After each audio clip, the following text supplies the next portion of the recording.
Coming home. Qowl. AVoice. 8. Become a witness. Providing answers. We are impassioned by the opportunity to evaluate every psalm and prophetic statement in search of additional affirmations and insights, knowing that our investigations will be rewarded with exciting new discoveries. This is the perfect time to listen to what Father and Son have to say about what they have accomplished for our benefit. After listening to Shlomo Solomon's speech dedicating the temple as it is presented in Dabrim Hayamim /Words of the Days /2 Chronicles 6 verse 32, we were surprised to see the Naker observant foreigner so prominently presented again in the 18 Mizmor. And if that were not enough to garner our undivided attention, by comparing the two presentations, there is a foreshadowing of something especially relevant for those of us living today. During the Exodus from Egypt, God announced that he would be orchestrating a second Exodus, this one from Babylon. In a preceding chapter of Coming Home, a citation from Daud's 5th Mizmor led us to Yashayah/Isaiah 40. The psalm read, Yahowah, Yahowah, you want to lead me, guiding me to the most favorable outcome, then rely upon me, trusting me to achieve, Nacha, any, what you know is right and vindicating, Ba Tzedakah Ada, especially with regard to responding to, Laman, those who, acting as if they were authority figures, are adversarial and opposed to me, Shower, any. You want to engage such that your way is straightforward and right, Yetzar Derek Ada, before me and in my presence, Lapana, any. Mizmor 5:8. It was then in Yashayah 40 that we read.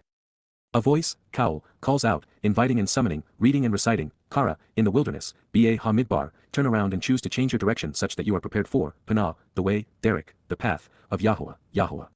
Of your own free will, choose to become straightforward and correct so that you are prepared for, Yatzar, an elevated walkway, Masila, through the dark and lifeless fabric of that which is commingled, Wa Ba Ha-Araba, to approach our God, La Elohi Anaknu. Yashayah 40:3. This led to the overall significance, Wakabod, of Yahowah, Yahowah, will be revealed, becoming more openly known, Gala. And every proclamation of the human Basar herald, Wakol Basar, will reveal this, Raa, altogether in its entirety, Yagdah. This is reliable because, Ky, the mouth, Peh, of Yahowah, Yahowah, has spoken it, Daber. Yashayah 40:5. A voice urges, Qowl, Amar, read and recite, choosing to be called out and be welcomed, Kara. So, I asked, Wa, Amar, any, what should I read and recite, Ma Kara? Every proclamation of the Basar herald, Kol ha-Basar, is a place to dwell, Chatzar, which is entirely loving, providing all of the benefits of the relationship, Wa Kol Chisidhu, akin to a gleaming flower blossoming, Ka Tyts, while spreading across an open terrain, Hasada. Yashayah 40:6. This dwelling, Chaser, will be gone for a while, Yabesh, the blossoming and gleaming flower, Tyts, will be treated with contempt at this moment, Nabal, because, Ky, the spirit, Ruach, of Yahowah, Yahowah, blows like the wind, dispersing and driving away forcefully through him, Nasha Bahu. Insightfully, Achan, the abode, Chatzar, is of the family, Ha-Am, Yashayah 40:7, because the word, Wadaber, of our God, Elohi Anaknu, stands, Kyum, forever, La-Alam. Yashayah 40:8. Upon the elevated and exalted mountain, Al-Har Gaba, ascend, Allah. Proclaim the good news as a herald, Basar, of Zion, the signs posted along the way, Zion, for you to approach, La-Ada. Powerfully and with authority, Ba Ha-Coach, choose to raise your voice, Rum Qowl Ada, as the Basar herald, bringing this message, Basar, to Yerushalayim, Yerushalayim. Lift it up on high, Rum, and choose to proclaim, Amar, fear not, nor be intimidated or apprehensive, Al-Yair, cities, year, of Yehuda, Yehuda. Behold, look up now and see, Haina, your God, Elohi Adam. Yashayah 40:9. Behold, Haina, any, Yahowah, Yahowah, the upright pillar of the tabernacle, Idown, will arrive, bow, with a Chazak-empowered leader and impassioned defender, who embodies the character and courage to prevail, Ba Chazak. And then, his Zeroah, protective shepherd, sacrificial lamb, strong arm, and the one sowing seeds, Zeroah, who, will vividly communicate, Mashal, for him, Lahu. Look up and pay attention, Haina, to him, Ethu, the compensation for his loyalty and devotion, Sakarhu, as well as for, his work, past and present, Piulahu, is right in front of him, Lapanahu. Yashayah 40:10. Like Ka, a shepherd, Raa, he will tend, Raa, his flock, Ederhu. He will gather, Kabats, the lambs, Tali, in his strong and capable arms, with him being a protective shepherd, productive ram, and sacrificial lamb, Ba Zeroah. He will guide, leading, Nahal, those who are nursing, Yul, lifting them up, Nasa, in his lap, Ba Chek. Yashayah/Isaiah 40 verse 11. Striving to fully comprehend all that was being conveyed and who was being conveyed by the title Zeroah led us to the surprising introduction of the most famous prophecy regarding the Passover lamb. Who, has come to establish, verify, and prove, Haman, the point of our message from far away, Lashamuah Anaknu. And, to whom, Al-Mai, has the Zeroah, strong arm, protective ram, and sacrificial lamb, Zeroah, of Yahowah, Yahowah, been revealed and made known, Gala. Yashayah/Isaiah 53 verse 1.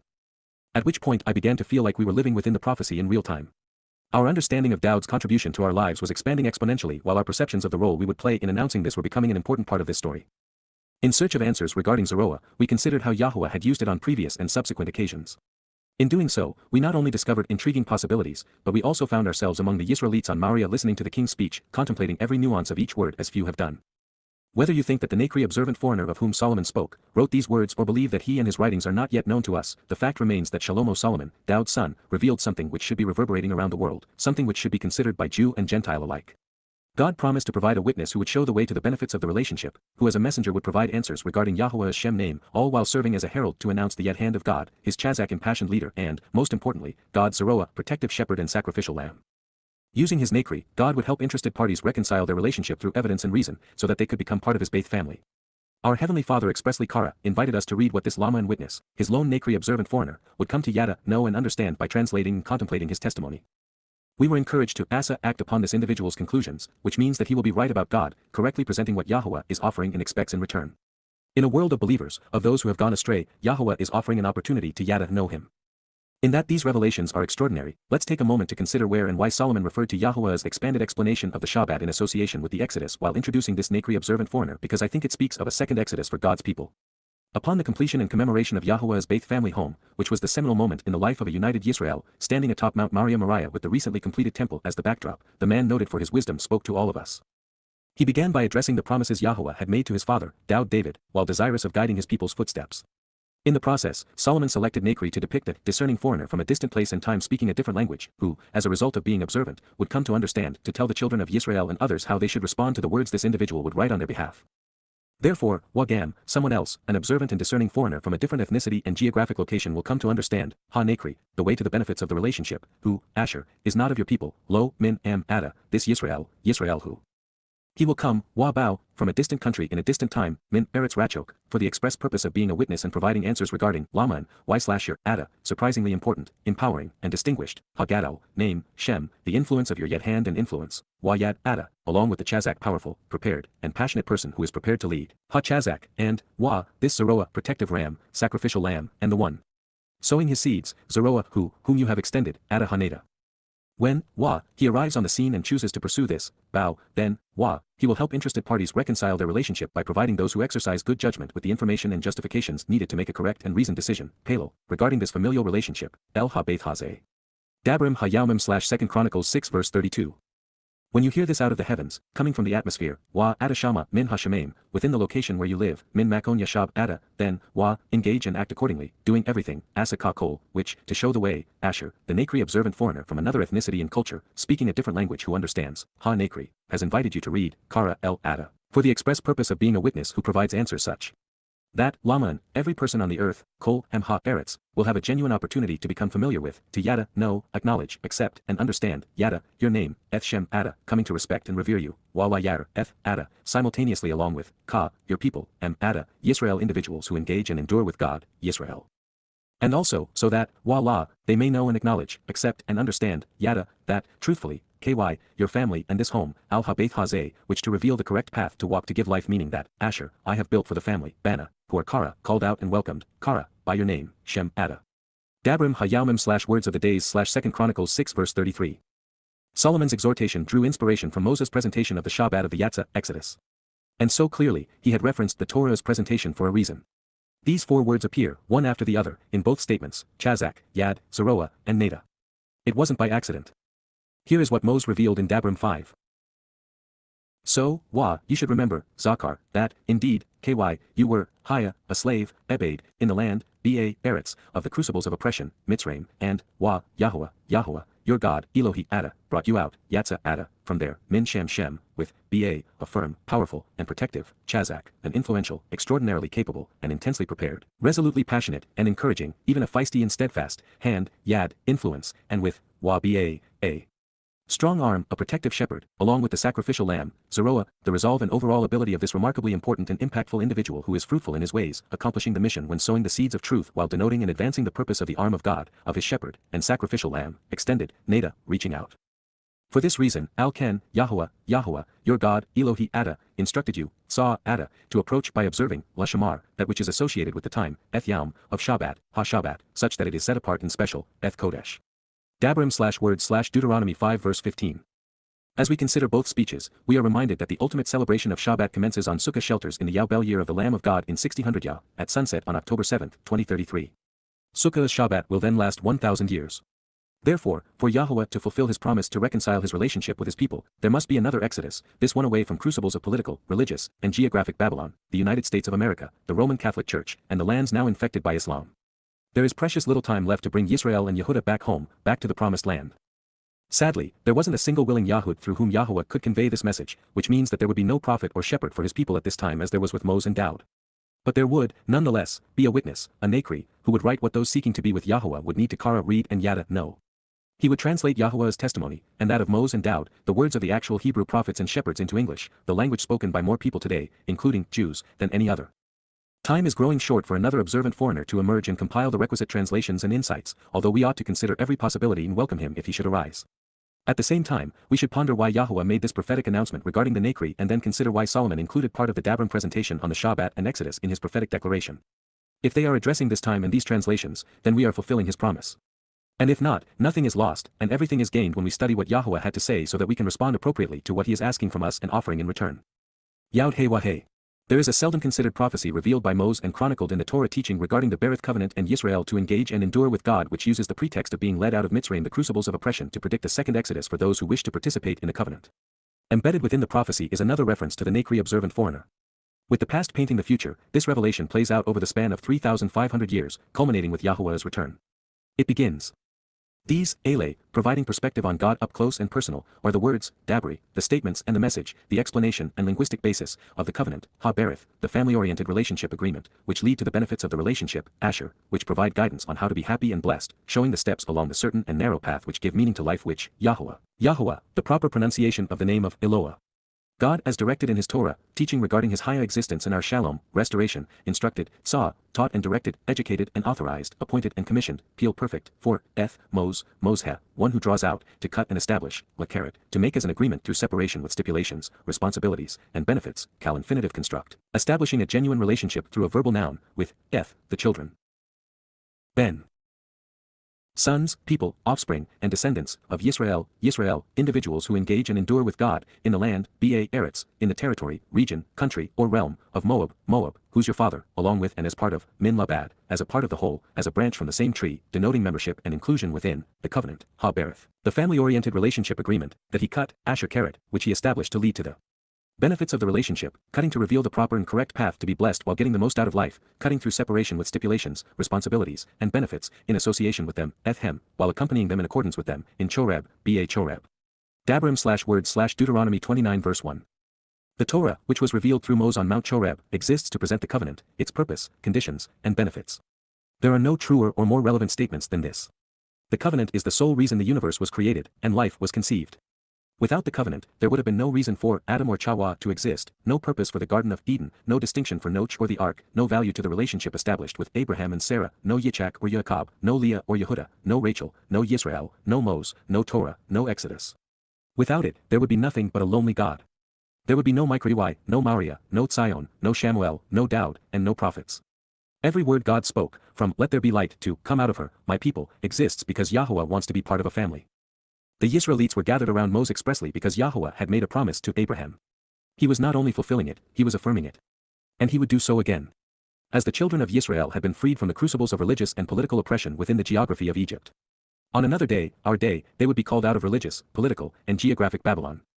The universe and the life within it were conceived with words, as was the covenant for which both were made. And this covenant was, cut and thus established by way of separation, of setting one group apart from another. By being it is an agreement with stipulations, responsibilities, and benefits, which have become known to us as the 5 conditions and 5 benefits of the covenant. Make no mistake, this wasn't a new covenant.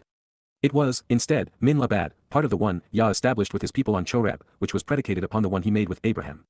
One came, Min, out of and from the other.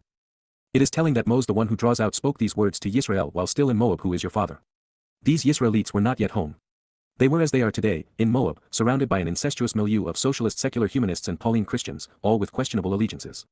We came to appreciate this prophetic distinction by devoting our attention to the conception of Moab in Sodom, then tracing it through its hideous demise in the later chapters of Volume 2 of Observations.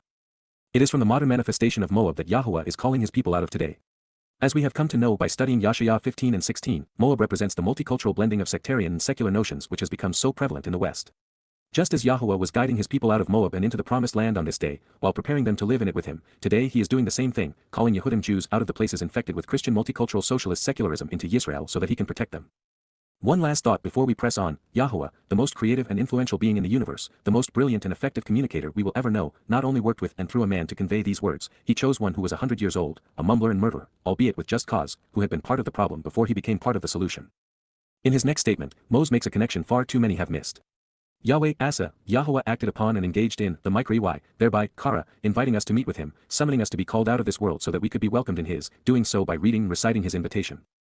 And, Moses, one who draws out, summoned, calling out to, Kara El, invited, meeting with and welcoming, reading reciting to, Kal imperfect, all of, Qowl, the totality of, Yisrael, individuals who engage and endure with God, saying to them, Amar Elhem, speaking on behalf of God to them, you, yourselves, have witnessed, Adamara, you have been shown and seen, been shown and considered, Kal perfect, everything that, Qowl Asher, all that leads to the blessings of the relationship and which provides guidance to get the most out of life. Yahowah, an accurate transliteration of the name of Eloah, God guided by his Torah, instructions regarding his Haya, existence and our Shalom, reconciliation, acted upon and engaged in, Asa, has done and accomplished, Kal perfect, before your eyes, La Hein Ada, in your sight and to provide understanding. In the realm of the crucibles of oppression, Ba Eretz Mitzrayim.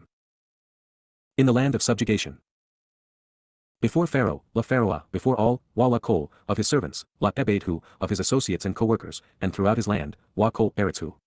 Dabrim/word/Deuteronomy 29 verse 2. Moses was addressing those who had been slaves in Egypt and who were finally free. And yet, based upon all that Yahowah has shared, we actually, see these events as clearly and, likely more so, than these eyewitnesses.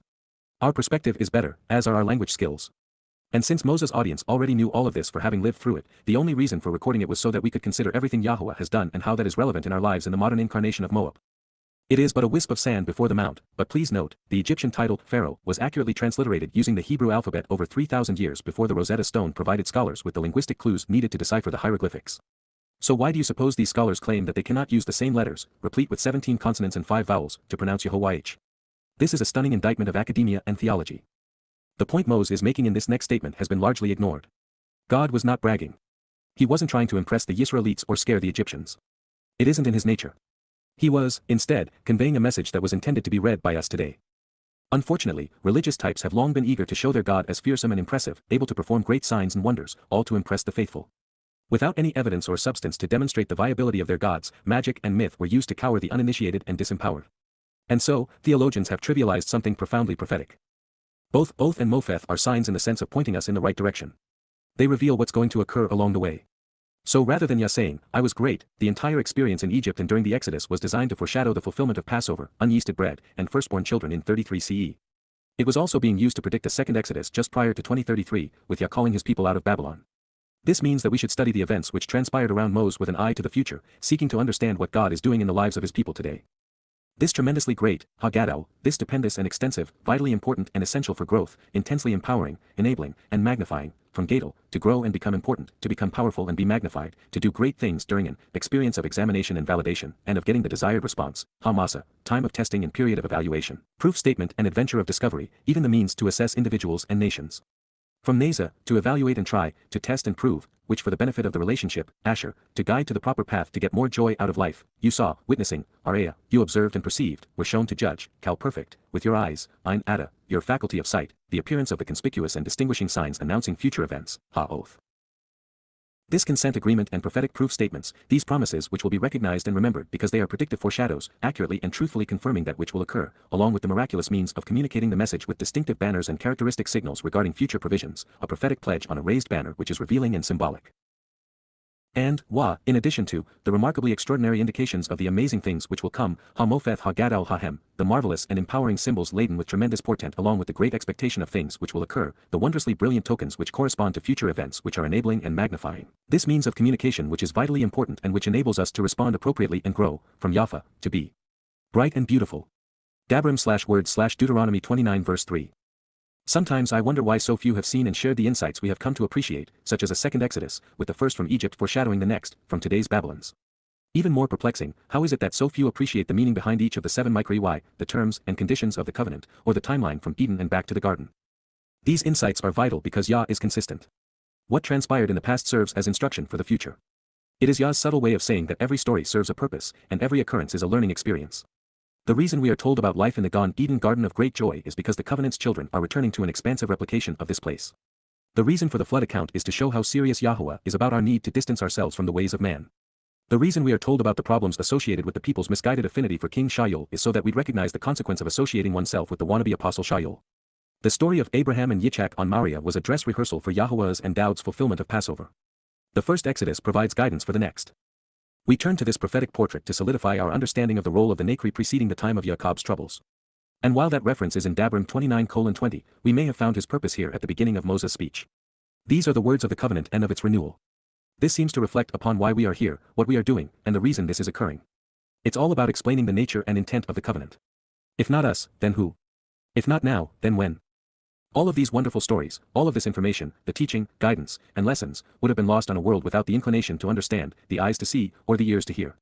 If, ha-masa, this adventure of discovery, of observation and examination, of validation and responding, were not recognized as, ha-oath, the appearance of conspicuous and distinguishing signs and prophetic proof statements, as promises which will be recognized as predictive foreshadows as the means of communicating the message regarding future provisions, here and now, then when and where would they become known? Every dabber word is a story worth examining. They illuminate the path to God. They are, gadol, vitally important, empowering, and enabling, conducive to our growth as children of the Berith covenant. Over the course of these past 18 years, we have explored thousands of insights not previously considered, each like finding a new facet on a shimmering diamond. We have enjoyed examining them in the ideal light with just the right lens to enjoy the full spectrum of prismatic colors. But few have been as revealing as this tremendously important and empowering opportunity for examination, of getting the desired response, this time of testing and period of evaluation for the benefit of the relationship, you saw, witnessing, with your eyes the appearance of the conspicuous and distinguishing signs announcing future events, the prophetic proof statements regarding the consent agreement, these promises which are predictive, accurately confirming that which will occur, along with the miraculous means of communicating the message with distinctive banners and characteristic signals regarding future provisions laden with tremendous portent along with the great expectations of things which will occur, the brilliant examples which correspond to future events communicating that which is vitally important, enabling us to respond appropriately and grow. Dabram/word/Deuteronomy 29 verse 3. Should we have wondered why few if any would come to appreciate Yahowah's approach to revelation and understanding, we now know. But, YAHOWAH, Yahowah, the proper pronunciation of the name of Eloah, God as directed in his Torah, teaching regarding his higher existence in our shalom, restoration, has not bestowed, giving, lo, Nathan, has not placed or entrusted, Qowl perfect, literally has not provided for a specific period of time, Yada, the judgment or inclination, leb, with the disposition or thought process, the mindset or will, the attitude or aptitude, to know and understand, Yada, to notice or perceive, to be aware or acknowledge, to observe and realize, to have the mental acuity to comprehend, and perhaps to appreciate what Yada has come to know and understand, Qowl infinitive construct, or the eyes or perspective to see, nor the ability to be observant, or, the ears to hear, ozen lashama, the faculty of listening, up to this time and beyond, until now, for a long period of time, from the distant past to the present and beyond, on this day. Hayam Hazeh. Dabram/word/Deuteronomy 29 verse 4. He did not say that he stupefied his people, because he didn't. Jews are the brightest ethnicity on the planet. He didn't say that he made them deaf or blind. He just didn't give them the inclination to use the gift of eyes, ears, and mind to unwrap these marvelous presents by being observant, closely examining and carefully considering his Torah. The average IQ of Ashkenazi Jews is between 110 and 115, giving them the highest average intelligence quotient of any ethnicity. Blackman, 1972, Levinson, 1959, Romanoff, 1976. Mose has affirmed something we learned from Daud. The path to God is through understanding. And comprehension is predicated upon being aware and then making the proper connections. Further, knowing isn't possible without observing and listening. And ultimately, understanding requires a logical mindset and an open and receptive attitude. With Yah it has always been and will always be about Shama and Shamar listening and observing, Yada, and Byn knowing and understanding, so that we can be tzaddak right about the Berith covenant. In this regard, Yahowah wasn't being mean to the Yisraelites gathered around Moses on this day, just stating a fact. They had no reason, and thus no inclination, to know how the things they had witnessed would affect our future, nearly 2,500 years distant. But we do. Addressing that future, the length of Yahowah's timeline is 7,000 years and the fulcrum of his calendar is 40 Yobel. As such, I have walked with you, Wahalak, Adam, I have journeyed, traveling through life together along with and near you, Haifel imperfect, 40 years, Arbawayan Shana, throughout this period of evaluation and renewal based upon 40, in the wilderness, Ba Hamidbar, in the place where one asks the who, what, where, why, when, and how questions regarding the word, from Ma, to question in Daber, the word. Since the Yatzah Exodus began during Chag Matzah in 1447 BCE, 2521 Yah, it was now 1407 BCE, 2561 Yah, 560 years after the covenant was confirmed on Mount Moriah in year 2000 Yah, 1968 BCE. The history of mankind with an neshama conscience plays out over the course of 7,000 years, 6,000 from expulsion from the garden to being invited to re-enter. This period is divided into 3 segments of 2,000 years, a multiple of 40 Yawbel, the 7 times 7 years plus 1, 50, interval of years representing the time all slaves are freed, all debts are forgiven, and everyone returns to the land. In year 0 Yah, 3968 BCE, Adam and Chawah were expelled from Eden, starting this progression of time. In year 1000 Yah, 2968 BCE, Noach was born, beginning the journey he and his family would experience aboard the ark as a demonstration of the covenant. In year 2000 Yah, 1968 BCE, 400 years after the flood, Abraham and Yitzchak confirmed the covenant with Yahowah, providing a dress rehearsal for Pesach upon Moriah. In year 3000 Yah, 968 BCE, by way of the Dowd song in the 89th Mizmor, the Son of God became the cornerstone of Yahowah's covenant home in this same place. Then in year 4000 Yah, 33 CE, Dowd, having returned, fulfilled Passover, unyeasted bread, and firstborn children, all to enable the benefits of the covenant. Therefore, with the first 3 Moedim fulfilled in year 4000 Yah in 33 CE, 40 Yawbel later, in 2033, year 6000 Yah, in the aftermath of the exodus from the modern manifestations of Babylon, and after the Shabuah and Towrah harvests, father and son will return. For Yisrael and the covenant family on Yom Kippurim, the day of reconciliations. On October 2, 2033, at sunset, Dowd will anoint the mercy seat of the Ark of the Covenant such that, 5 days later, on Sukkah, he can lead his people back into the garden to camp out with him and his father for 1,000 years. It is simply an investment of time for the observant who listen to and think about what Yahowah has said and done.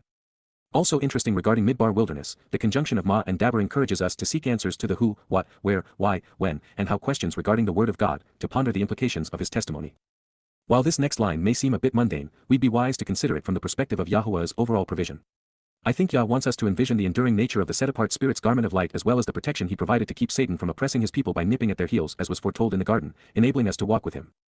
Your garments, Salma Ada, your clothing, from Simla, covering, did not wear out or become obsolete, lo, Bala, did not decompose or decay, keeping you from being dominated, troubled, or oppressed, from upon you, Min, Al, Adam, as part of you and over you, and your sandals, Wana Al, Ada, your shoes serving as protection to enclose your feet, did not decompose, lo, Bala, did not wear out or become obsolete, nor decay or deteriorate, avoiding oppression, hardship, and decomposition. From upon your feet, Min, Al, Ada Regal. Dabrim/word/Deuteronomy 29 verse 5. In that matzah unyeasted bread is symbolic of removing the fungus of religion and government, militarism and conspiracy, from our souls. Lechem bread infused with yeast is seen as corrupt. Therefore, once they had availed themselves of the benefits of Pesach and matzah, these Bikurim were kept pure prior to entering the promised land. You have not consumed, lo, akal, ada, you have not eaten, bread, lechem, leavened flour which is baked and rises, from Lachem, to fight and make war, to be devoured in battle, or wine, wayain, crushed grapes fermented with yeast. Intoxicating beverages, washaker, fermented drinks such as beer or alcohol, you have not drunk, lo, shatha, you have not consumed or experienced, so that for the purpose of being a witness, laman, for the sake of and on account of, from la, concerning and man, to testify, responding with answers as a witness, you may know, yada, you may be aware and acknowledge, reveal and understand, that indeed, ky, truly and surely, I am any, Yahowah, Yahowah, an accurate transliteration of the name of Eloah, God guided by his Torah, instructions regarding his Hayah, existence and our Shalom, reconciliation, your God, Elohim Ada. Dabrim/word/Deuteronomy 29 verse 6. It takes a clear head to appreciate the things of God. Those who do so have the privilege of serving as witnesses, testifying to what we have come to know about Yahowah. It is the highest and best use of our time. Observe, washamar, of your own initiative closely examine and carefully consider, Qowl perfect consecutive, the words associated with, daber, the statements and message, the covenant, berith hazoth, the family-oriented relationship agreement, this binding oath and promise, this stipulated arrangement between parties, and, act upon and engage in it, asa, ethem. Of your own free will expend the considerable energy necessary to accomplish what needs to be done regarding it. Qowl, perfect, consecutive, so that you may become an effective witness and provide answers, laman, for the sake of and on account of, from la, concerning and man, to testify, responding with answers as a witness, gaining insights by coming to understand and by being circumspect, sakal, being prudent and prospering, paying attention to the instruction so as to comprehend, hyphal imperfect, with regard to everything, Qowl, you do, acting upon or engaging in, asa. Expending the energy to achieve, Qowl imperfect pedagogic nun jussive. That which leads to the benefits of the relationship, Asher, which provides guidance regarding the correct and yet narrow path to get the most out of life, living joyously. Dabrim/word/Deuteronomy 29 verse 9. What a wonderful expression of God's will for our lives. When it comes to knowing Yahowah and engaging in a relationship with him, becoming part of his covenant family, it all begins with being, shamar, observant. This leads to Sakal gaining the insights needed to serve as a lama and witness. You are standing, Adam Natsab, you are firmly established, this day, Ha-Yaum, all of you, Qowl, Adam, before the presence, Lapana, face to face, approaching the appearance, of Yahowah, Yahowah, the proper pronunciation of the name of Eloah, God as directed in his Torah, teaching regarding his higher existence, your God, Elohim, Ada the beginning and finest aspects, Rosh, the uppermost, of your familial associations, Shebet Ada, of your people, tribes, and family, your Mature men, Zach and Ada, those of you who are advanced in age, the elderly, and seasoned citizens, your scribes, Soter, Ada, those who are literate and trained at writing, all of the individuals who comprise, Qowl, Yisrael, those who engage and endure with God, 10, your little ones, Tap, Ada, your young children, your wives and women, Isha, Ada, your mothers and other females, and the foreigners from different ethnicities than your own, Wagur, Ada. Those from different geographical or cultural groups who are camping out in your midst, Asher Ba Karab Mashana, who to enjoy the benefits of the relationship and to be guided along the way are in the middle of your encampment and temporary dwelling place, from the one who chops your wood, Min Chatab Ets Ada, from a woodsman who fells trees for fires and for construction, to the one who draws your water, Ad Shabi Maim Ada. Dabrim Deuteronomy 29 verses 10 to 11. You will note that men and women were not separated as they are in Judaism. And women were counted among the best of Yisrael. Yahuwah's relationship with Yisrael has never been monolithic, but is instead open to young and old, men and women, and even other ethnicities as long as they seek to be part of the same family. What appears particularly interesting, in addition to the inclusiveness of the covenant, is the mention of 3 occupations pertaining to writing, chopping wood, and drawing water. Everything we know about Yahuwah has come by way of the scribes who wrote the testimony God conveyed through his prophets on parchment. Wood was used to build homes, cook food, and illuminate the darkness, keeping us warm and nourished, enlightened and protected, safe and comfortable. Water cleanses and restores life. While I'd be shocked if there were a Christian who has read through these books up to this point who still believes anything he or she was told by a priest or pastor, this next statement ought to be more than sufficient to resolve the matter of faith. The covenant Paul condemned as enslaving, the one he replaced with his contradictory New Testament, is Yahuwah's, who just so happens to be God. Moreover, one approaches it through Habar, which is the verb defining Passover. This is so that you may approach and pass into, Lut Habar Ada Ba, you can travel and draw near, crossing over into, come to possess a share of, by passing through to, the basis of Passover, the covenant, Berith, the family-oriented relationship agreement, the pledge and binding oath, the contractual mutually beneficial arrangement between God and his people, of Yahuwah, an accurate transliteration of the name of Eloah, God guided by his Torah, instructions, your God. Elohim, Ada, into, Ba, his sworn agreement, Allahu, his binding oath, which leads to the benefits of the relationship, Asher, which provides guidance to the correct and narrow path to get the most joyous life. Yahuwah, the proper pronunciation of the name of Eloah, God as directed in his Torah, teaching regarding his higher existence Nar Shalom, restoration, your God, Elohim, Ada, has cut, establishing it, Karet, made, creating an agreement through separation with stipulations, responsibilities, and benefits, Kal infinitive construct, establishing a genuine relationship through a verbal noun. With you this day, Im Ada Hayam. Dabrim Deuteronomy 29 verse 12. Nothing is more important or beneficial than approaching Yahuwah and entering the covenant in the manner he established. Stop praying, stop confessing, and start living. Over the millennia, religious men have behaved hideously, including conducting human sacrifices to phony gods, but few things in all that time have negatively affected more souls than the overt Christian replacement of Yahuwah's covenant with supersessionism. Who do you suppose motivated and or inspired Paul to negate Yahuwah's intent, to annul God's commitment to his family, and then to superimpose a different covenant, a New Testament, in its place? Of course, we know the answer because Paul admitted to being demon-possessed at the conclusion of his second letter to the Corinthians. But most remain unaware, which is why billions of souls have been lost to the mythology that has sought to denigrate, dehumanize, and demonize Jews. The only thing worse has been the Jewish propensity to obfuscate Yahuwah's name. Knowing it, acknowledging it, and professing it are essential to answering his invitation to approach and pass into the covenant.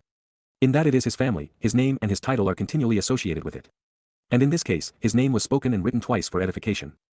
Surely, Yahuwah didn't think that we would forget his name or be remiss in remembering that he is God in the time it took to recite this sentence. That cannot be the reason he repeated it. And yet, it is as if he knew his people would do the inconceivable. Yahuwah clearly wanted us to know we would be engaging directly with him, it is his name and reputation, his word, that we would be trusting. Moreover, he wanted us to be aware of who we would be living with should we accept his invitation. We have said it repeatedly because Yahuwah wants us to acknowledge that the covenant is his family.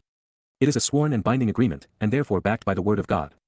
Its stipulations lead us to the benefits of the relationship our Heavenly Father is seeking to establish with his children. Being invited into Yahuwah's family is a wonderful opportunity, enriching and empowering. And while it affords us tremendous freedom, we are not given the authority to alter what he is offering. There can and will never be anything akin to an inspired Talmud or authorized Christian New Testament. They are not the word of God but are, instead, the lies of men. Unlike the authors of those books, Yahuwah does not break his promises, change his approach, or contradict himself. With statements like this next one, it's a wonder that 5 people, much less 5 billion, believe that there is any validity in the Talmud and New Testament. With the intent of providing answers and for the sake of enabling witnesses, Laman, for this purpose and to this end, to make the response observable and knowable, from La, concerning in approaching and Anna, to respond, reply, answer, and testify, he established, Qum, so that he can stand up for and confirm, doing what is needed to set up, build, accomplish, and fulfill, Ada, today, Hayam, as, La, his people and family, La M, for his kin and followers, as part of. His life and nation, and thereby, Wahu, he will continue to be, Haya, he will actually exist as, Kal imperfect, your God, La Adala, Elohim, consistent with, Ka Asher, according to the guidance showing the way to the benefits of the relationship, his communications with you, Daber La Ada, his word with regard to you, and, Wa, in keeping with, Ka Asher, according to the guidance showing the way to the benefits of the relationship, what he promised, Shabat. Provided as a sworn oath on the basis of 7, affirming the truth of what he had conveyed, Nifel perfect. To your fathers, La, of Ada, to Abraham, La Abraham, enriching and merciful father as well as the father of many nations, to Yitzchak, La Yitzchak, to laughter and play, and to Jacob, Wala Jacob, my footsteps, I grab the heel, commonly transliterated Jacob, from Y, I and Pekab, to receive the reward and suffer the consequences of circumventing or overreaching, digging in one's heels. Dabram/words/Deuteronomy 29 verse 13. The covenant was established with Abraham, Yitzchak, and Jacob, and confirmed with Yisrael. It was not annulled, renewed, or changed by Gentile Christians. By his own admission, Yahowah has been, Ka Asher Daber, consistent with his words and guidance, never wavering from what he, Shabat, has promised. Yahowah chose to provide the answers we would need to form a relationship with him through Yisrael, which is why the descendants of Abraham through Yitzchak and Jacob were to be his witnesses. And while some, especially the likes of Moses, Shamuel, Daud, Elia, Husha, Yashaya, Yirmiah, and Zechariah, were stupendous at it, the preponderance of Yisraelites shirked their responsibility. His one and only covenant would be for all of us.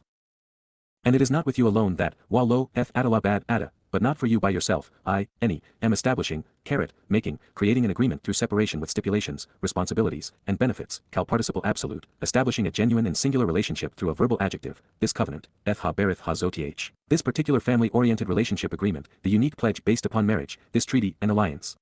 The one and only contractual arrangement between parties. Indeed, surely for the reason, this sworn agreement, wa eth ha Allah hazoth, in addition to this binding promise and oath, Dabram 29:14, exists to show the way to whomever, eth Asher Yeshu, it is being presented and is there to guide everyone to the benefits of the relationship, thereby affirming for them the correct path to walk to get the most out of life, is here with us, Po'im. Anaknu, is hungry for this message, seeking to listen to what is being said from this place, who seeks to be in a relationship with us, present and standing upright, amad, sustained and enduring, taking their stand, firm in their conviction and remaining steadfast, at this time, Hayam, today, before the presence, Lapana, approaching the appearance and personal existence, face to face and in front, of Yahowah, an accurate transliteration of the name of Eloah, God guided by his Torah, instructions regarding his Haya, existence and our Shalom. Reconciliation. Our God. Elohim Anaknu.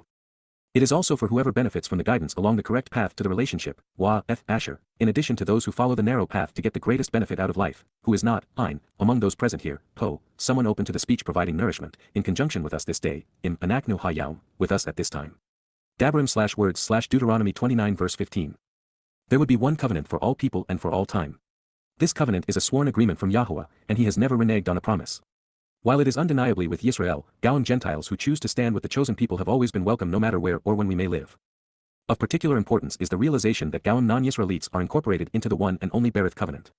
There has never been and will never be a new or different covenant for other ethnicities. Therefore, if a person opposes Jews or Israel, as is the case with most progressives, right-wing extremists, multiculturalists, Protestant and Orthodox Christians, Roman Catholics, Muslims, and conspiratorialists, by way of this animosity alone they would be excluded from the covenant and thus estranged from God and banned from heaven. And because most of the world is antagonistic toward Jews and Israel, the overwhelming majority of people have excluded themselves from a relationship with God.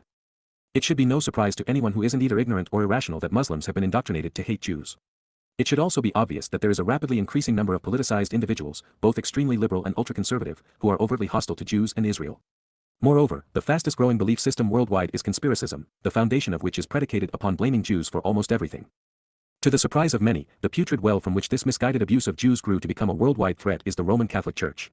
Challenged only by Islam in their violent and degrading treatment of Jews, popes have oppressed and demeaned God's people for over 1,500 years.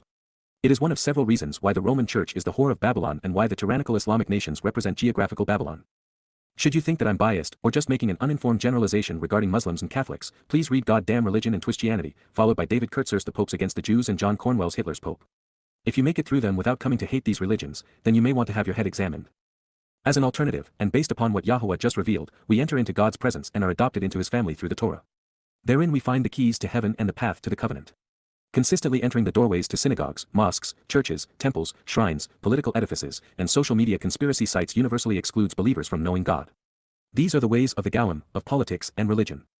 Indeed, in truth, you, yourself, know, Yada Yada, you are aware and understand, you have learned and acknowledge, you possess the information to be cognizant of, Qowl perfect, how we lived, Asher, how to convey the proper path while we remained, in the realm of the crucibles of oppression, Ba, Eretz Mitzrayim, in the land of the chronically diseased, in a place of anguishing troubles, besieged by the lowly and little and thus alerted against an impeding consequence, in the country of Egypt, and how to show the correct way to the benefits of the relationship, Asher, and how to provide guidance to the proper and narrow, restrictive but right path to walk to get the most out of life. We passed through, Ba, we were led and forgiven in, the midst, Cherub, the psychological nature of the disemboweled corpses, within the womb of the dead and among the dying, gaining a sense of the warlike thoughts, emotions, and entrails, of the nations comprised of Gentiles, Gawim.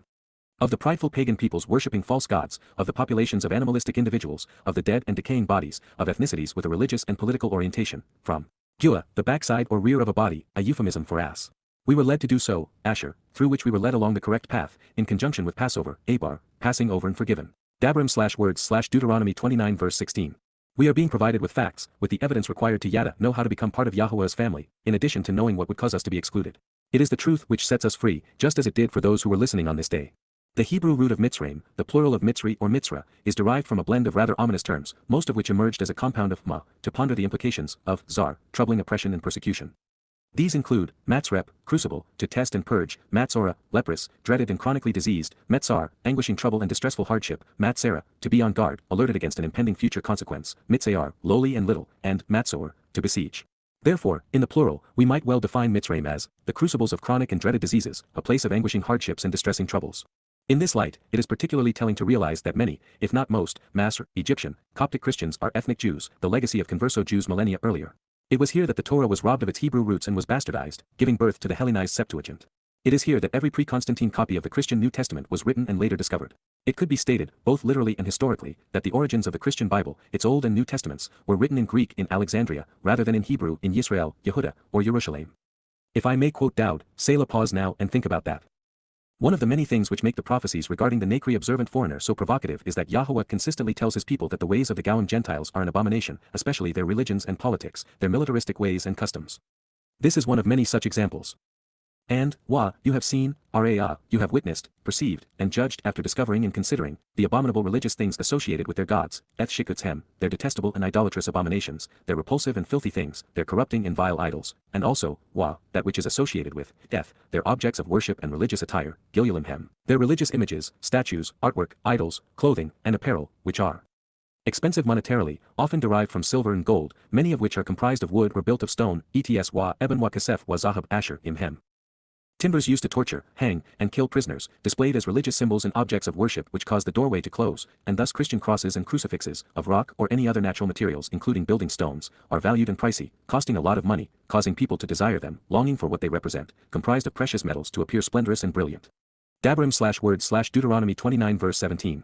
Religious gods are eerily similar in character and disposition to the men and women who created them, making humankind's objects of worship a bewildering blend of contradictions and rational fallacies. For example, Allah, like Muhammad, was depicted as a terrorist throughout the Quran. Dumb as the black stone in the obscured Kaaba, the Islamic God can't keep his story straight, and is wrong historically, scientifically, rationally, morally, and prophetically. With Muhammad motivated by perverted sexuality, murderous revenge, and ill-gotten gain, Muslims lie, steal, and kill for their pathetic deity, expecting perpetual virgins in a paradise as their reward for horrific behavior. This man-made God was unable to perform a single inspiring miracle, offer so much as one creative insight, or provide a single prophecy which became reality to demonstrate that he was anything more than the deification of one of the most pathetic individuals who ever lived. To believe Muhammad, a rapist and pedophile, a murderous anti-Semite, a ruthless terrorist and thief, is to be ignorant, immoral, and irrational. And to be a good Muslim is to be like Muhammad. Paul's God, the Christian, Jesus Christ, reflects his Creator. The totality of this God fits within the human form. He was born and he dies, killed by the same Romans with whom Paul claims citizenship and to whom he demands submission. To believe Paul, it no longer matters what the God who created man has to say because Christianity is based upon, but I, Paul, say. The people through whom Yahowah revealed everything become the enemy of the new faith, as the entire Gentile world is told that Paul, to the exclusion of all others, alone spoke for the reincarnated Greco-Roman Gnostic deity presented throughout the factually inaccurate and consistently contradictory, verbal diarrhea that is venerated as Scripture. Paul wasn't the first to lead people astray. The first king of Babylon, Nimrod, claimed to be the Son of God. His wife, Astarte, was worshipped as the Queen of Heaven and the Mother of God. Throughout the long march of time, the worst among us have claimed divine authority to rule, many of whom actually claim to be gods themselves, demanding veneration. The irony in this is that the God who created these men and women isn't religious and does not want to be objectified or worshipped. Imagine creating this universe and conceiving the life within it, expressly to enjoy a familial relationship with your ultimate achievement, to enrich and empower those you have conceived, only to have these men and women ignore you, and worse, replace you in their lives with convoluted products of their twisted imaginations, and then worship them. On one hand, we have the God who is responsible for everything. He not only revealed himself to us through YAHOWAH, proving his existence in the process, but he also made it possible for us to know him and live with him as his children and inherit all he has to offer. He's brilliant and articulate, consistent and conversant, approachable and dependable, loving and lovable, enlightening and enriching, empowering and liberating. He's all we could ever want and more.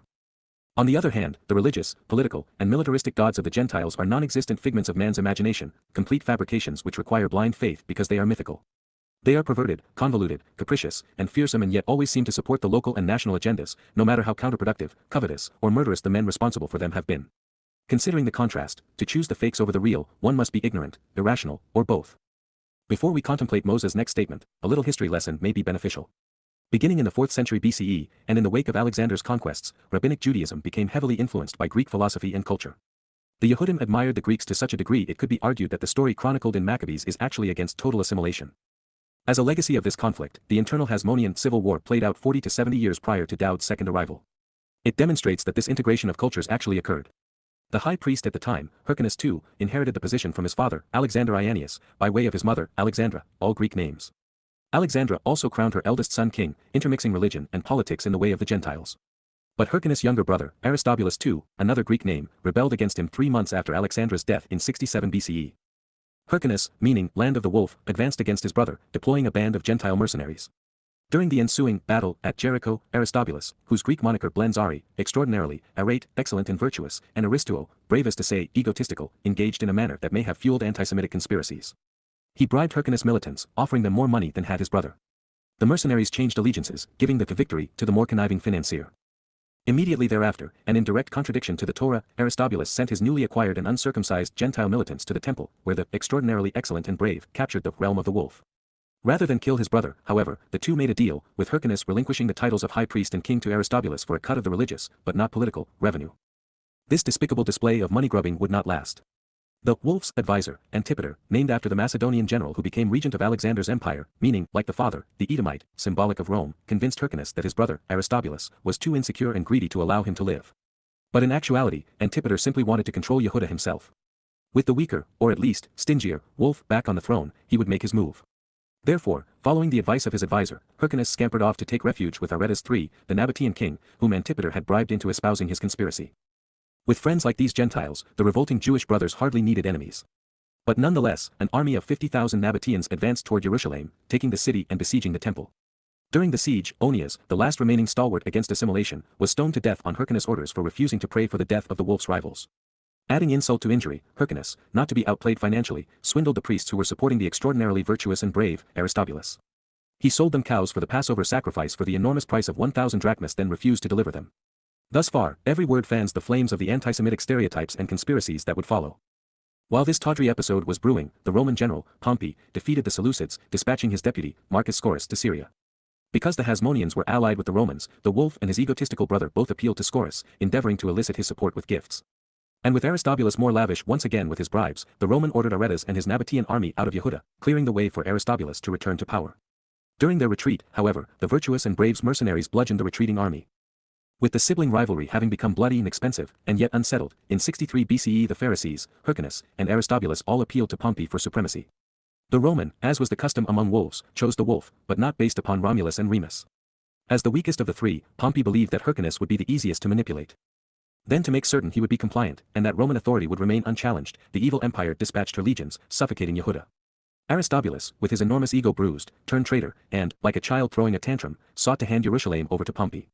But unable to trust Aristobulus nor Rome, the extraordinarily virtuous and brave followers did not capitulate.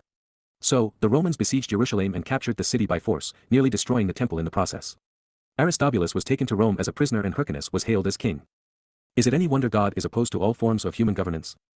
Unfortunately for the wolf, the new gig wasn't as lucrative as religious authority. So, since it had always been about the shekels, that same year the wolf reclaimed his position as high priest.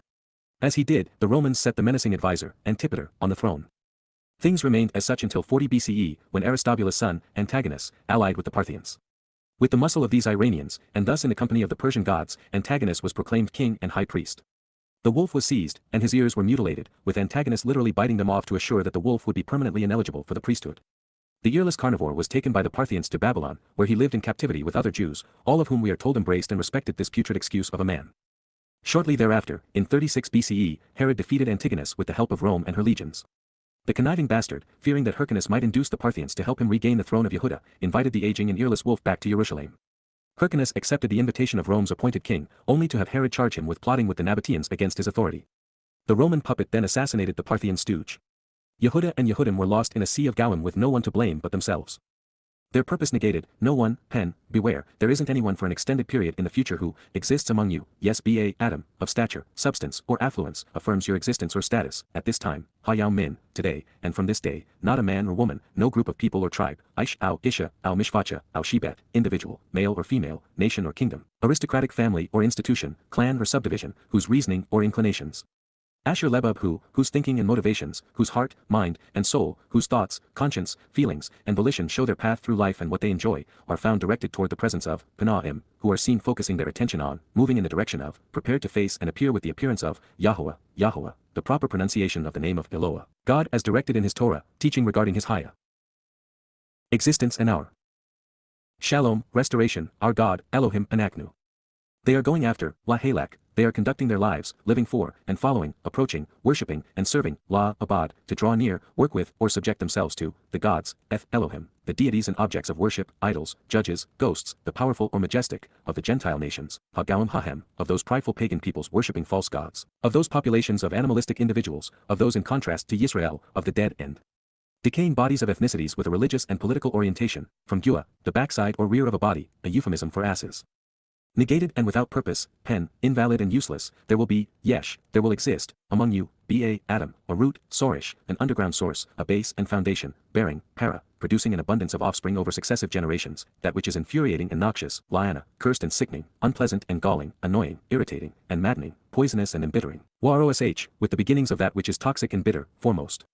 In serpentine venom. Dabrim/words/Deuteronomy 29 verse 18. After Solomon, Daud's son, there were only a handful of prophets willing to listen to and speak for Yahuwah. And following Malachi, there were none. From then to now, over the span of more than 2,000 years, there has not been anyone, not a single Yehudim willing to work with or speak for Yahuwah. As a result, there simply weren't any Jews capable of exposing and condemning the ostentatious rhetoric of Shaul Paul. Unchecked, this evil man became so enamored with the most beastly expression of the ways of the Gentiles, he accepted the Roman name, Paulos, eerily similar to Apollo. Then, in the preeminent account of his new religion, he wrote, in the book he named Romans, that everyone should submit to this Gentile nation and obey its government as if they were serving God. Doing so put Paul in irresolvable conflict with Yahuwah, his Torah, covenant, and people. Had Yehudim not negated their purpose as Yahuwah's witnesses and prophets, Paul's New Testament would have been laughed out of existence. Had Yehudim not turned away from Yahuwah and promulgated all manner of myths, neither Christianity or Islam would have taken root or spread. And if you count socialist secular humanism among mankind's belief systems, Jews can be found at the root of each of their most menacing foes. If this next statement were not so sad, it would be humorous. Since religious Jews are notorious for saying, Shalom, Aleichem, peace be unto you, Yahuwah has them muttering what they crave but do not have, Haya Shalom La, any, peace be upon me. Then, recognizing that the Orthodox and conservative, under the spell of rabbis, have become stubbornly adversarial in their halakha, walking in the Jewish laws, God is calling the practice, sheraruth, adversarial and uncooperative recalcitrance. If you are Jewish, let this sink in. Those who claim to speak for God are only speaking for themselves. Not a one knows Hashem. And if you want to know him, walk away from them, distancing yourself from rabbis and their ilk.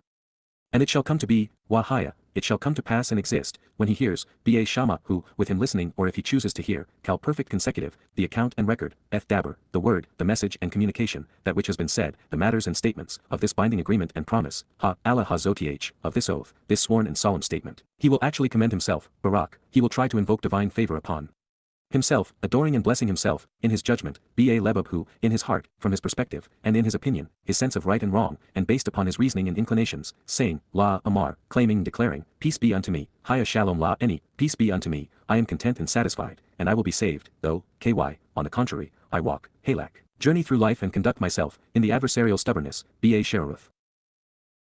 In the twisted recalcitrance, disquieting resistance, and resolute non-cooperation, while prevailing by lording over others in association with a fiery serpent. Of my heart, Leb any, of my inclinations and motivations, my desires and thinking, my disposition and determination. As a result, Laman, as a consequence, those who are fully immersed, Hara, those with an abundance of experience and engulfed, are destroyed, Safa, are swept away, along with those who are thirsting, wanting more, Eth hot same, with the parched. Dabrim/words/Deuteronomy 29 verse 19. There is no hope for overtly religious Jews. The Haredi will never find the shalom they desire. And sadly, those adorned in black suits and black hats have cast a dark shadow over those who are still thirsting for light, for knowledge, for truth. This is what we have long suspected, indeed known, but it is nevertheless exasperating to read. Yahowah isn't going to forgive the religious. God doesn't want to forgive the religious. He will not invite anyone into his home who has excluded him from theirs. Those who have blotted out every mention of God's name will find themselves blotted out of Yahowah's memory. Yahowah, Yahowah, an accurate transliteration of the name of Eloah, God guided by his Torah, instructions regarding his Haya, existence and our Shalom, reconciliation, is not willing, and will not consent to, lo, Abba, does not agree with and will not yield to their demands as he is opposed to obedience and submission, is unwilling to offer, Kal imperfect, forgiveness for him, Salak lahu, a pardon or release for him. But instead, KY, at that time, AZ, simultaneously at that point, Yahowah, Yahowah, the proper pronunciation of the name of Eloah, God as directed in his Torah, teaching regarding his Haya existence and our Shalom, restoration, will be aggravated and displeased, smoldering in overt hostility, ashen, resentful and furious regarding him, he will angrily envelop him in smoke. And his passion and desire, Chinahu, his desire for exclusivity in the relationship and jealous disposition, will be against that individual, YSHU, will be upon this person, such that all, Qowl, of the agreed upon and mutually binding promises, Allah, of the sworn and requisite oaths which were made publicly, and in this case especially those invoking retribution, ineradicably written, ha-kathab, inscribed and engraved, communicated and recorded using the letters of the alphabet such that they were indelibly memorialized, in this book, ha-seper ha-zeh, upon this written document and recorded scroll, will come to haunt him, robots who will be laid upon him, settling upon him. Yahowah, Yahowah, an accurate transliteration of the name of Eloah, God guided by his Torah, instructions regarding his Haya, existence and our Shalom, reconciliation, will blot out, Macha, will destroy, wiping away and removing, obliterating, his name, Eth Shemhu, his personal designation, reputation, and renown, from under heaven, Min Takat Shemaim, in relation to the spiritual realm. Dabrim/words/Deuteronomy 29 verse 20. The unforgivable sin has been further elucidated.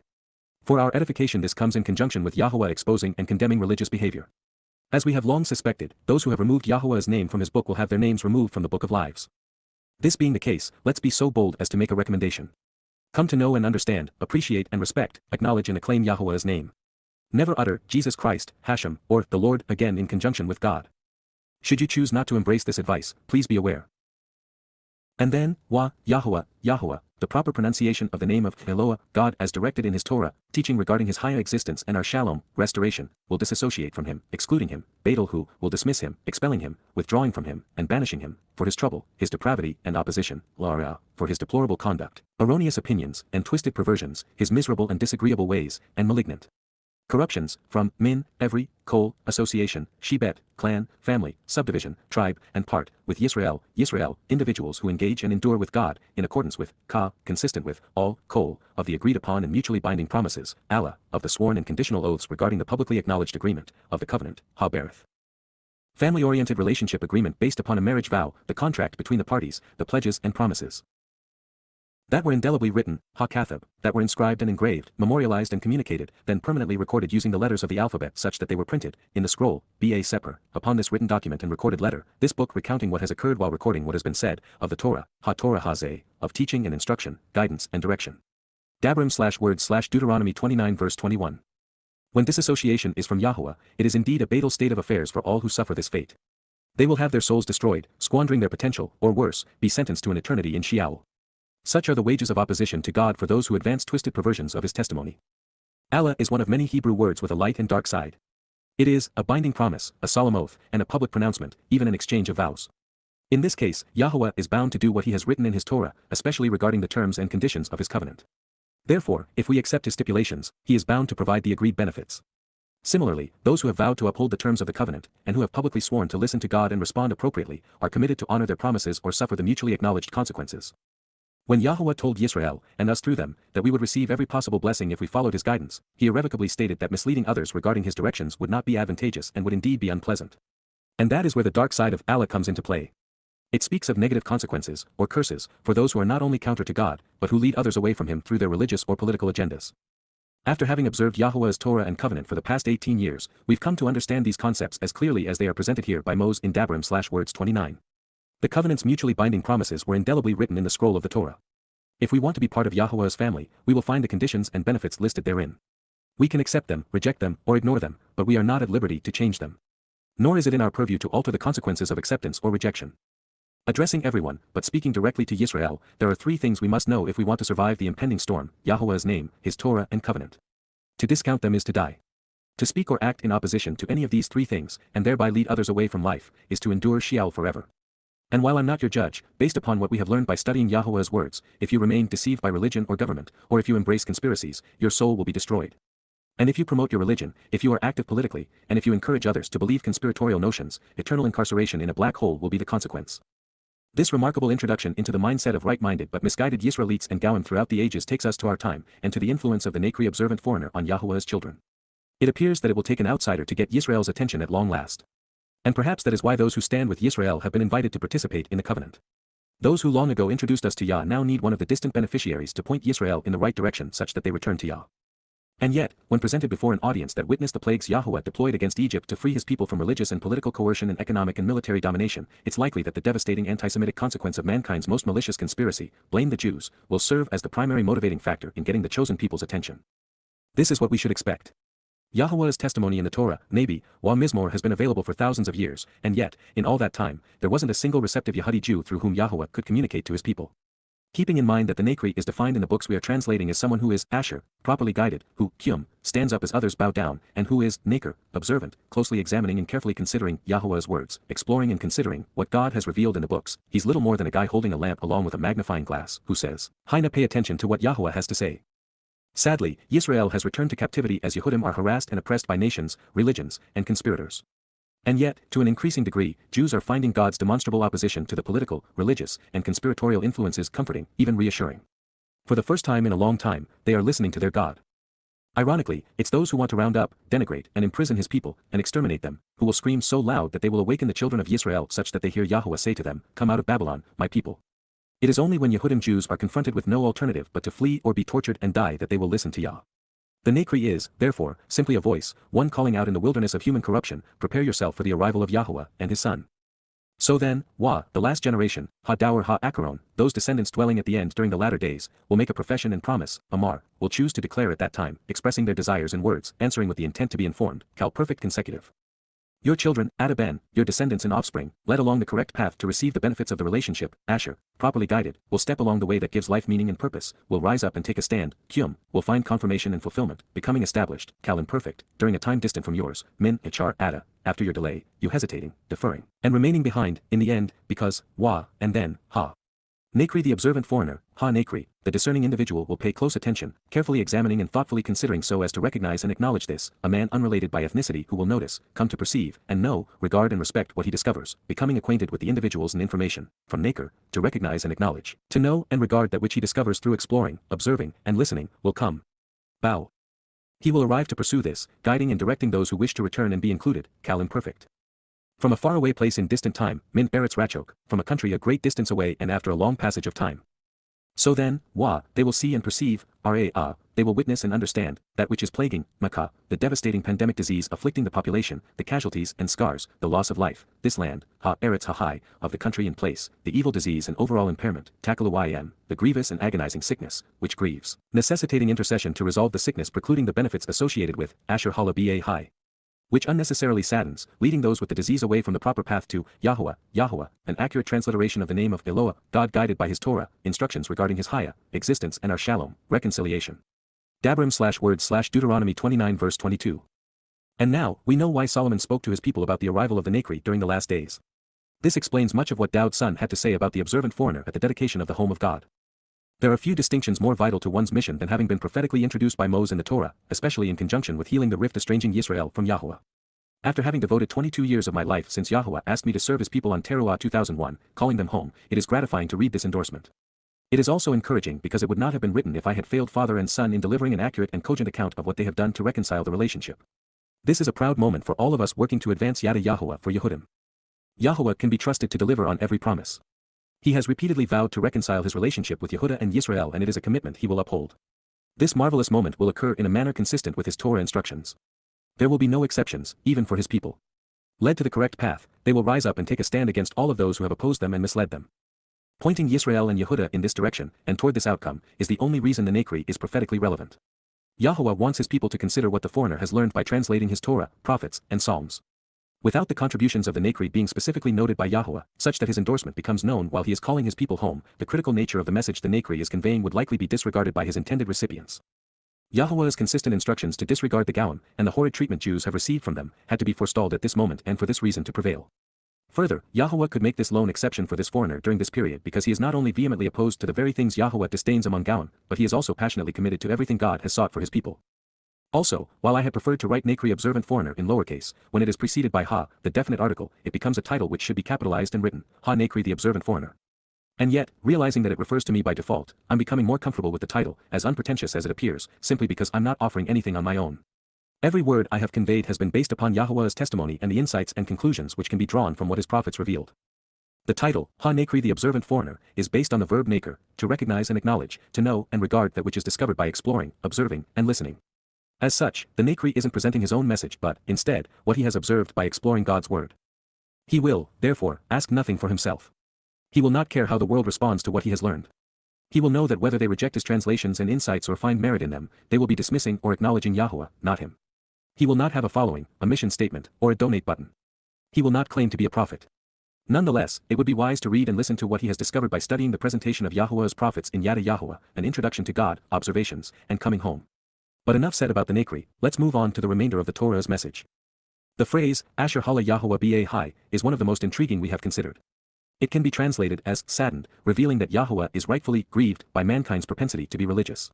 But since Hala also means wounded and sickened, even tormented, the verb reveals that Yahowah, himself, would be severely pained by this disease.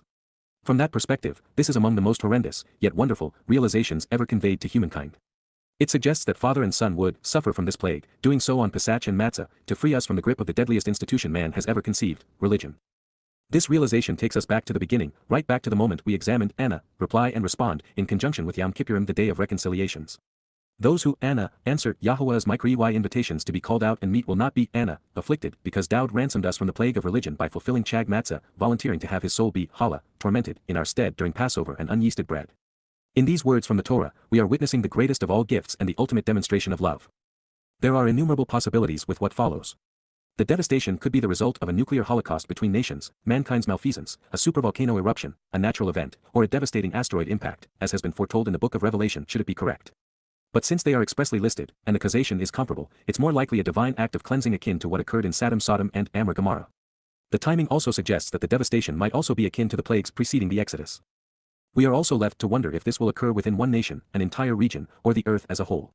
While Eretz is often used to describe the promised land, in this case, the context seems to imply that it is the nation from which the Nakri emerges that may feel the brunt of the trauma. If that is the case, the reason could be reminiscent of Egyptian recalcitrance toward freeing their Jewish captives. The nation that currently benefits the most from Jewish inventiveness and industry is the United States, which not so coincidentally is where most non-Israeli Jews reside. Brimstone, with its purifying blue light, Gaphith, sulfur, bearing the stench of decay, and salt, melech, sodium chloride, the element which kills plants and yet preserves and flavors food, will change the composition but not consume, Serepha, will heat and bake, burning away the serpent's influence, this entire country, Qowl Eretz Hai, the totality of this land, this region, and possibly the earth or material realm. Nothing will be sown, lo, Zara, no seeds will be dispersed or planted, with no yield and thus no first fruits, no children nor family, and, nothing will sprout up, lo, Samak, life no longer growing from its original source and limited vegetation. And along, with all of this, vegetation will no longer rise, lo, ala ba hai, Qowl eseb, with all of her plants not going up, ascending, or growing, similar to, ka, the destruction, mapaka, overthrowing and transforming, from question the who, what, why, when, and where of havoc, transforming and overturning, reversing and changing, of Sodom scorched, Sodom, burning, from sad, to fetter and shackle slaves and hostages, and, Amra the manipulative and tyrannical, Amra, Gomorrah, enslaving and oppressing, making merchandise of men, of Adma reddish ground, Adma, reddish ground, from Adam, man and red, and, Tsabawayim the swelling of the adulteress, Tsabawayim, Zeboim, the gestation of the whore's child, which, Asher, Yahowah, the proper pronunciation of the name of Eloah, God as directed in his Torah, teaching regarding his higher existence and our shalom, restoration, destroyed, havoc, overturned. In his resentment. Ba due to his disgust and frustration, and in his hostility, Ba Kimahu, in his antagonism and burning anger. Dabrim/word/ Deuteronomy 29 verse 23. Should the salting of this land be the result of a natural event, it is instructive to know that of the worst 15 hurricane seasons recorded in the United States, only one occurred before the final solution, with most transpiring during the past 20 years, as Muslims, which America enriches and equips, have replaced Europeans in targeting Jews. For the pre-Nazi era, 1887 was the seventh worst year for hurricanes in American history. Having turned away ships of Jewish refugees, the U.S. would be in the eye of the storm again in 1933 and 1936, during the beginning of the Holocaust, with those years ranking as the second and 11th worst. Then during the rise of Islamic assault against Israel, where America not only funded but armed these Muslims, we find 1969, when rage against Israel reached a new zenith, as the 8th worst year. In 1995, the 6th worst year, the U.S. brokered Oslo Accords were signed, legitimizing the Palestinian Authority, while at the same time, Bill Clinton refused to sign a bill that would have listed Jerusalem as the capital of Israel. These storms born of the sea, comprised of salt and synonymous with Gentiles, took a vicious toll in 2000 as Clinton sought concessions from Israel to appease the Syrians, the 15th worst year for hurricanes. Then in 2001, 2003, and 2004, upon the heels of the Second Intifada, and as George W. Bush announced his roadmap to peace, or two-state hallucination, to appease Muslims, the U.S. experienced its 14th, 10th, and 13th stormiest years, with the cost of Ivan alone tallying over $13 billion. Then in 2004, Charlie and Ivan inundated Florida, costing a staggering $31 billion. In 2005, as the United States forced Israel to cede control of Gaza to Hamas and evacuate settlements in the West Bank, collectively serving as the first of two steps toward narrowing Israel at the waist, Americans suffered their single worst year for named storms, going through the entire alphabet and then some, with the worst tempests being Katrina, costing the U.S. $133.8 billion for the idiocy of building a city below sea level, followed by Wilma and Rita, destroying another $34 billion of the United States. And in 2007, perhaps as a consequence of the United Nations' demand for an Israeli withdrawal from Lebanon before Hezbollah could be uprooted and its rockets destroyed, the land housing that international cesspool endured its 12th worst year for oceanic storms. With a world led by the U.S. continuing to ally against the Promised Land, 2008 was the 9th worst year, culminating with Ike's $27 billion impact on Texas. Then as America elected its first Muslim-born president, U.S.-Israeli relations digressed to their lowest point since the nation's formation. An infuriated and anti-Semitic Barack Obama told Israel that they would face complete international isolation and opposition if they didn't capitulate to his demand to give Jerusalem and the West Bank to Islamic terrorists. America was consequently besieged by a rapid succession of oceanic beasts, with a rapid progression of storms in 2010, 10th worst, 2011, 4th worst, and 2012, 3rd worst year on record, taking their toll. The costliest onslaught would then follow, with the succession of Harvey, Irma, and Maria occurring in 2017 while Trump was proposing the sale of $100 billion of advanced weaponry to Saudi Arabia. He would later instruct his administration to vote against Israel for the first time in the United Nations, denouncing their presence in the Golan. The following year Trump would reverse course and support Israel. So, I find it interesting that, in August of 2019, I was less than 100 miles from the eye of the second most powerful oceanic storm in recorded history, Dorian, a Cat 5 hurricane with sustained winds above 190 and gusts exceeding 225 miles per hour. At Great Abaco in the northeastern Bahamas, where I had intended to be on that day, virtually every home was destroyed, and thousands of souls were swept into the sea. With a storm surge of 15 feet and massive waves cresting above it, the land was cleared and salted. Dorian's eye had been expected to make landfall just north of Fort Lauderdale and would likely have destroyed my boat on the Intracoastal had it not abruptly changed course and turned north a few minutes after I reminded our father that he had promised to protect our home. There may be no correlation, but I was nonetheless relieved. And since no storm of this magnitude has ever stalled and changed course so abruptly, going from due west to north in a 90-degree turn just 50 miles from landfall, potentially destroying the Florida coast, America's position on Yisrael, even though fleeting and capricious, may have played a factor. Speculating further, the Bahamas, as previously part of the British Empire and now overwhelmingly Christian, has not been kind to Jews. And the Haitians living there, who represented the vast majority of those swept out to sea, have been poisoned by a vow-down culture that has rendered the community especially corrupt and virtually unsalvageable. What happens next takes us into the future. Far too few people know and use Yahowah as a name today, circa 2023, for Qowl, all Gentiles or every nation, to express it, even in a question. After all, if they knew Yahowah's name, chances are that they would know why this was occurring. So hopefully this book, those which have come before it, the thousands of radio programs which we have produced, distributed, and archived, and the voices of those who have been instructed by them to collectively focus upon the importance and pronunciation of Yahowah's name will serve to educate and enlighten as never before, a sufficient number of Gentiles such that they use it. Considering the fact that Moses was speaking of an event nearly 3,500 years in his future, regarding people and cultures speaking languages he could not possibly understand, there is another possibility. Qowl, which is typically rendered every or all, could speak of most, a majority, or just many. Rather than translating Gowan as Gentiles or nations, it could be addressing non-Hebrew ethnicities, those estranged from or opposed to Yisrael, religious and political individuals, or the nations, cultures, or regions in which they congregate. As such, Gentiles of every ethnicity seems like an appropriate translation of Qowl Gowan. Further, as Asher, my yellow lab puppy, and I were walking along the beach in the Bahamas this morning, we met a very nice Bahamian man who worked God into almost every statement, from "Good morning, God," to "We are all God's children." While he did not know Yahowah's name, God, as he imagined him, was his highest priority. He knew that he existed, knew that he was responsible for our existence, even that he had a plan for our lives and that he wanted us to know him and relate to him.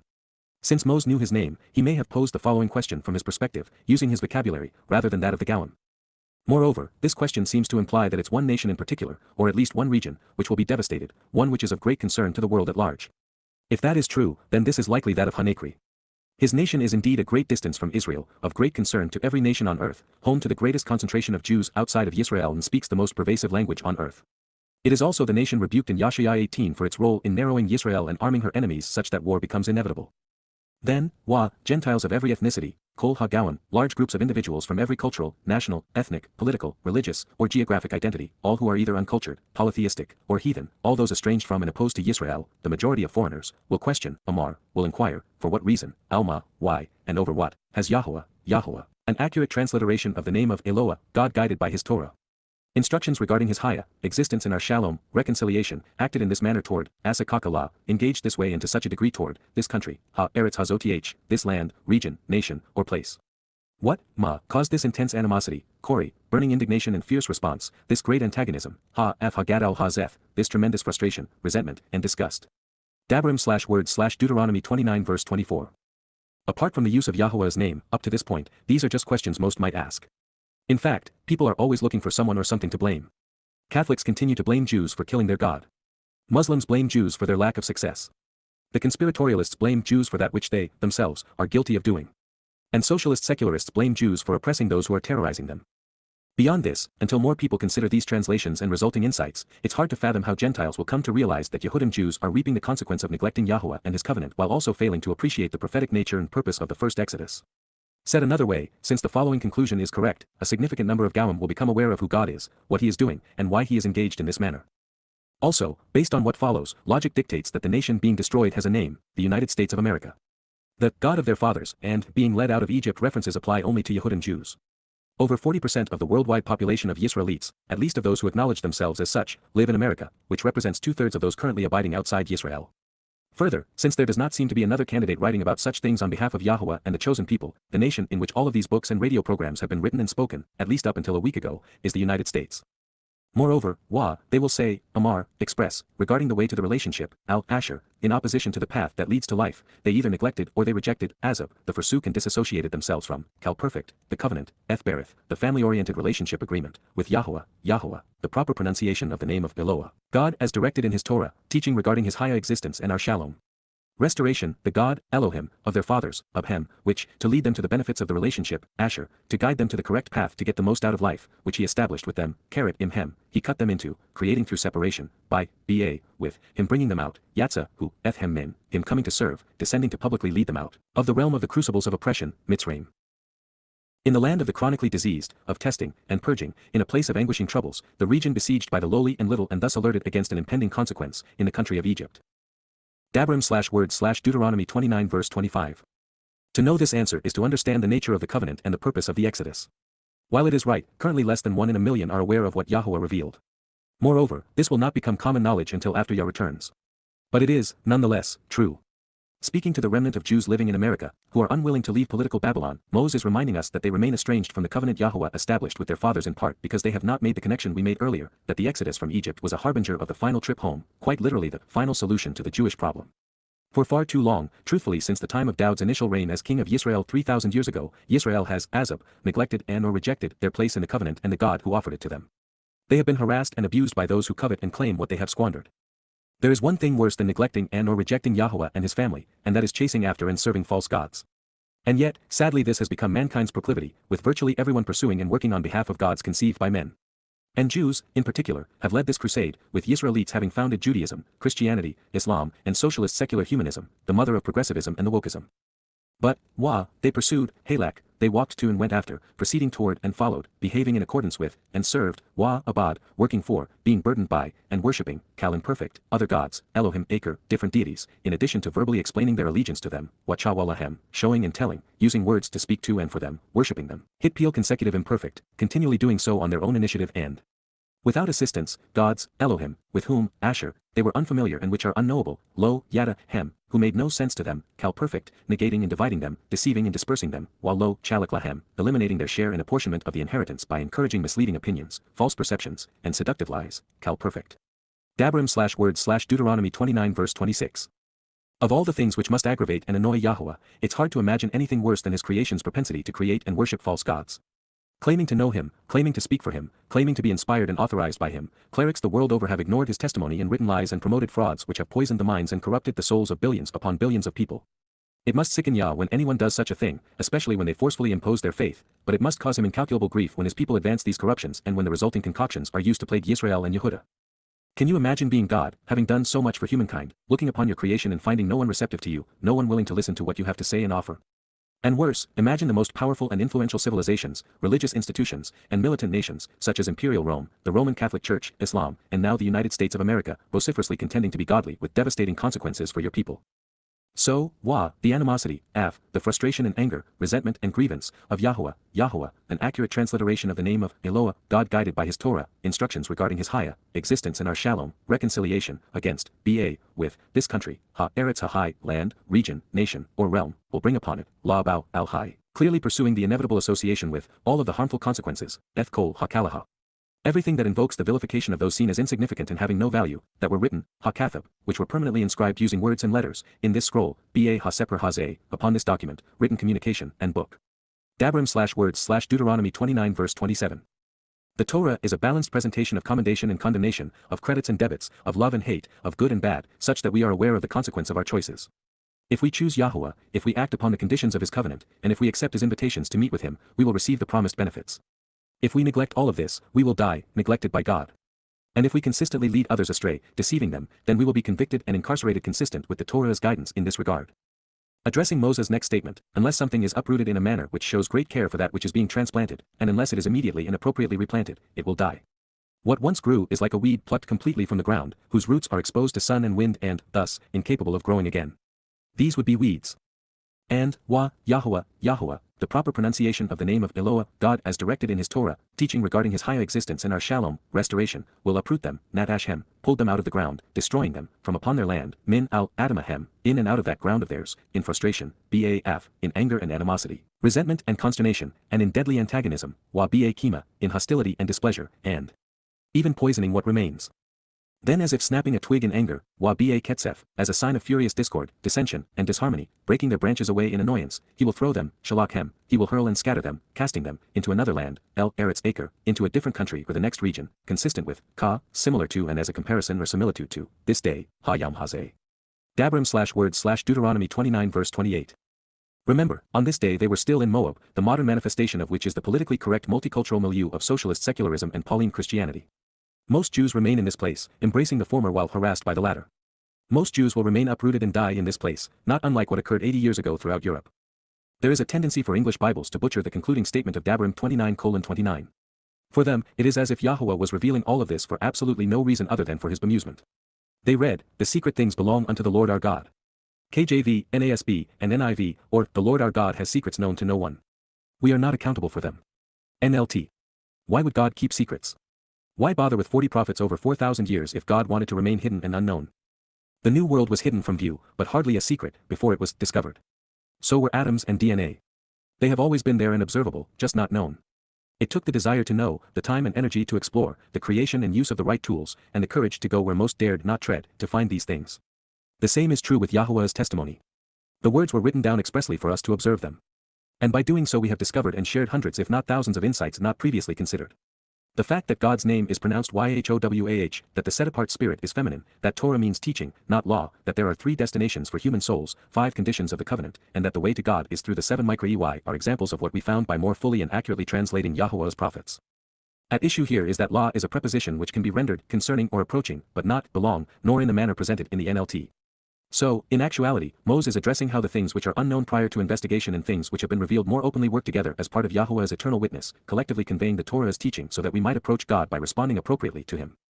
The concealed things, Sathar, the hidden and not readily known realizations which are kept safe and protected, concerning, law, about, Yahowah, an accurate transliteration of the name of, Eloah, God guided by his Torah, instructions regarding his Haya, existence and our Shalom, reconciliation, our God, Elohim Anaknu, and the things which are revealed, then discovered and openly known, Wahagala, that information which is uncovered and exposed, then shown to exist, are for us to approach, La Anaknu, and for our descendants to draw near, Wala Beni Anaknu, and concerning our children, forever and ever as an eternal witness, Ad Aulam, eternally providing testimony in doing so for all time, as it has been it will always will be, with the evidence provided and the testimony given to the witness continuing to endure going all the way back to the beginning, so that we may approach by acting upon and engaging in, La Asa.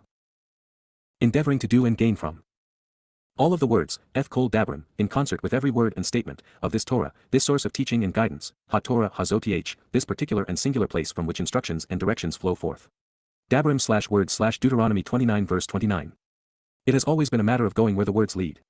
And that is because every word of the Torah leads home, to the covenant. This is what Moses knew. This is what the greatest of the prophets taught. Other than Daud, no one knew Yahowah better.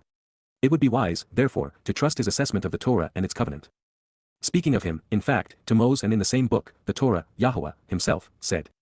And it shall come to pass, YAHOWAH, if, whether, they will not trust or rely upon you, lo, amon, ada, they will not see as trustworthy or permanent, correct or valid, confirmed or enduring, even verifiable, nor listen to, Shama, the voice of, Qowl, the first and most prominent, Rishon, initial and most conspicuous, sign providing proof, oath, signal, banner, distinguishing mark, memorable promise, and evidence used as validation, from, consent agreement, then they will trust and rely upon, amon, ada, they will see as trustworthy, correct and valid, even verifiable and supported, well evidenced and confirmed, the Qowl voice of, Qowl, the last, Acharon, the latter and final, subsequent and following, different and delayed, sign providing proof, oath, signal, banner, distinguishing mark, memorable promise, and evidence used as validation, from, consent agreement. Shemoth/Exodus 4 verse 8. Are you listening? Yod Hey Wah Hey.